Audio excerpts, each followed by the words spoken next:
Hello dear students, HB online classes में स्वागत है।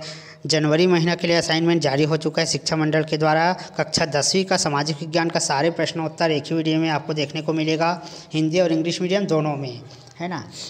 हमको टोटल 6 असाइनमेंट बनाने थे, जिसमें से 2 अपने स्कूल में जमा करना था। यदि आपको बनाने की इच्छा नहीं है तो आप नहीं बनाएंगे तो भी चलेगा, क्योंकि बोर्ड ने साफ स्पष्ट कर दिया है कि सिर्फ 2 असाइनमेंट जमा करने हैं अपने स्कूल में।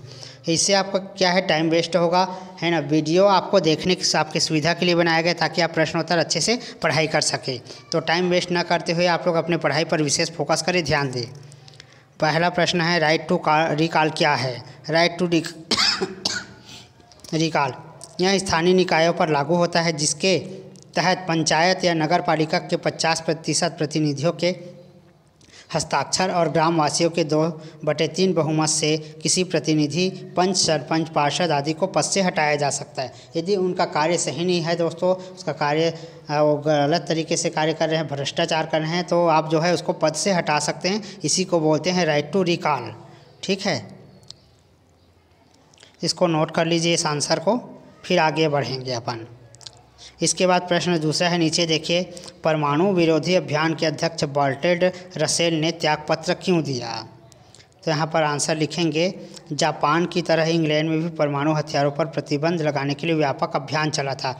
उस समय जब विश्व युद्ध हुआ था, मैं एक्सप्लेन कर रहा हूँ भाई, उसको सुनना भी है आपको ताकि आपको आंसर जल्दी याद हो। तो परमाणु हथियारों की होड़ लगी हुई थी। इंग्लैंड जो है परमाणु हथियार जो है लगातार बना रहे थे, है ना, जिसका विरोध जो है सारे देश के लोगों ने किया, है ना। और उनको अब मांग किया गया कि इंग्लैंड इस तरह के परमाणु हथियार पर बैन लगा दे, प्रतिबंध लगा दे, है ना। तो प्रतिबंध लगाने पर बहुत सारे लोगों ने इसका विरोध किया, है ना, जिसके कारण बर्ट्रांड रसेल ने अपने पद से त्याग दे दिया। ठीक है, क्योंकि सब के सब जो है विरोध कर रहे थे, इसलिए।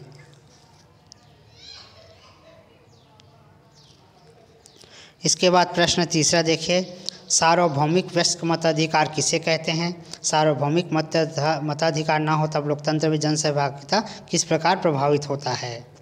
ठीक है, तो 19वीं शताब्दी में लोकतंत्र के लिए होने वाला संघर्ष अधिकतर राजनीतिक समानता, स्वतंत्रता और न्याय के आसपास केंद्रित रहा। एक मुख्य मांग थी, प्रत्येक वयस्क नागरिक को मत देने का अधिकार मिलना चाहिए। यूरोपीय देश जो पहले ही अधिक लोकतांत्रिक हो चुके थे, प्रारंभ में सभी व्यक्ति को मताधिकार देना स्वीकार नहीं किया। देखिए, पहले के समय में, उस समय अधिकतम जो आयु था वो 21 वर्ष था। 21 वर्ष निर्धारित किया गया था, और सिर्फ जो बड़े लोग हैं, वीआईपी टाइप के जो पर्सन होते थे, है ना, बड़े बड़े जो लोग होते थे, गरीब अमीर लोग, वही लोग जो है वोट डालने जाया करते थे, है ना। ठीक है, गरीब लोगों को या छोटे वर्ग के लोगों को वोट डालने का अधिकार नहीं था। यानी कि मैं जो समझा रहा हूँ उसको भी आपको साथ में समझना होगा। ठीक है, तब जो है एक नियम का प्रतिपादन किया गया, जो 21 वर्ष की आयु था उसको घटाकर 18 वर्ष किया गया, और प्रत्येक लोगों को जो है मत देने का अधिकार दिया गया। 18 वर्ष जिनका भी होगा, चाहे स्त्री हो चाहे पुरुष हो, सारे लोग जो है अपना मतदान जो है दे सकते हैं। ऐसा नियम जो है लागू किया गया था। इसके पहले जो है रंग रूप देखा जाता था, है ना। काले लोग जो है ना, वोट डालने नहीं जा सकते। सफ़ेद लोग यानी कि गोरे लोग ही वोट डालने जा सकते हैं। ऐसा कई प्रकार का रंग भेद, जाति वाद चलता था, है ना। तो इन सबको दूर किया गया वयस्क मताधिकार, सार्वभौमिक वयस्क मताधिकार के प्रयोग से। ठीक है, ये सभी आंसर है, इसको सभी को आपको लिखना है। तो इस प्रकार वयस्क मताधिकार का स्टार्टिंग जो है वो हुआ 1879 में ईसाइयों के कम करके 18 वर्ष कर दिया गया, जिसे सार्वभौमिक वयस्क मताधिकार भी कहा जाता है।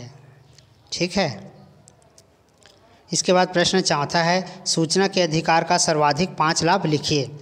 तो आरटीआई, राइट टू इन्फॉर्मेशन, यानी सूचना का अधिकार ने आम लोगों को मजबूत और जागरूक बनाने में बहुत बड़ी भूमिका निभाई। अब एक्चुअली में क्या होता है, राइट टू इन्फॉर्मेशन यानी लोगों को जानने का अधिकार है, समझने का अधिकार है ना। आप सरकारी जो जॉब निकलता है या और कुछ निकलता है, तो उस सूचना के अधिकार के तहत आप को उसका प्रिंट आउट निकाल सकते हैं, आप देख सकते हैं, चाहे भ्रष्टाचार या किसी नेता के खिलाफ या किसी भी के लिए जो है ये होता है, एक प्रकार का सूचना होता है। इसके लिए सरकार ने केंद्रीय सूचना आयोग का निर्माण किया। सूचना के अधिकार के प्रमुख लाभ निम्नलिखित है। इसके अनुसार ऐसी जानकारी जिसे संसद या विधानसभा सदस्य को देने से इनकार नहीं किया जा सकता, उसे आम व्यक्ति को देने से भी इनकार नहीं किया जा सकता। यानी संसद को जानना है तो फिर आम आदमी को भी जानना होगा, यानी सारे लोग जो है जान सकते हैं। चाहे राशन की दुकान में काम के नाम पर रिश्वत लेते हो या फिर राशन की दुकान पर राशन न मिले, तो हम सूचना के अधिकार के तहत ऐसी सूचनाएं पा सकते हैं। सिर्फ भारतीय नागरिक ही इस कानून का लाभ ले सकते हैं। इस निगम, यूनियन, कंपनी आदि को सूचना देने का प्रावधान नहीं है, क्योंकि यह नागरिकों की परिभाषा में नहीं आता है। ठीक है।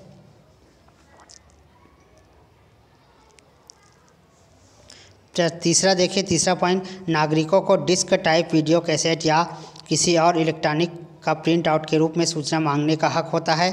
चौथा है रिटेंशन पीरियड, अर्थात जितने समय तक का रिकॉर्ड सरकारी विभाग में होता है उसे जानने का अधिकार मिल सकता है। प्रश्न पांचवा आखिरी है, राजनीतिक दल व दबाव समूह की विशेषता लिखिए। राजनीतिक दल की संरचना में कुछ ऐसी विशेषताएं हैं जो इसे अन्य समूह से अलग करती है। राजनीतिक दल एक संगठन है जिसका प्राथमिक उद्देश्य राजनीतिक नेतृत्व की प्राप्ति होता है। इसमें दल का नेता संगठित अल्पतंत्र कार्यकारिणी द्वारा शक्ति हथियाने का पूरा प्रयत्न करता है। सामाजिक एवं आर्थिक उद्देश्य को लेकर उप संरचनाएँ समितियाँ होती है जो भौगोलिक किसी उद्देश्य राजनीतिक विचारधारा के साथ जुड़े होते हैं। इसके बाद देखिए, राजनीतिक दल में अल्पतंत्र होता है। प्रथम अवस्था में शक्ति का केंद्रीकरण कुछ अनुभवी नेताओं के हाथ में होता है जो प्रमुख पदाधिकारी होते हैं, जबकि दूसरी अवस्था में दल का संगठन एक विशेष स्तरीकरण अवस्था में विभाजित होता है। इसके बाद देखिए दोस्तों, दबाव समूह की विशेषताएं लिखिए, है ना। तो दबाव समूह की निम्नलिखित विशेषताएं हैं। पहला, दबाव समूह सत्ता प्राप्त करने की कोशिश नहीं करते। दबाव समूह का निर्माण तब होता है जब समान पेशे, हित, आकांक्षा और मत के लोग एक समान उद्देश्य को प्राप्त करने हेतु एकजुट होते हैं। तीसरा है, दबाव समूह अपने उद्देश्य की प्राप्ति के लिए नीति निर्माताओं को प्रभावित करते हैं। चौथा है, लक्ष्य की प्राप्ति के लिए यह समूह प्रचार, प्रसार, प्रदर्शन, गोष्ठी, आंकड़े प्रकाशित करता है। तो इस प्रकार सामाजिक विज्ञान के सारे क्वेश्चन आंसर कंप्लीट हो जाते हैं दोस्तों। धन्यवाद देखने के लिए।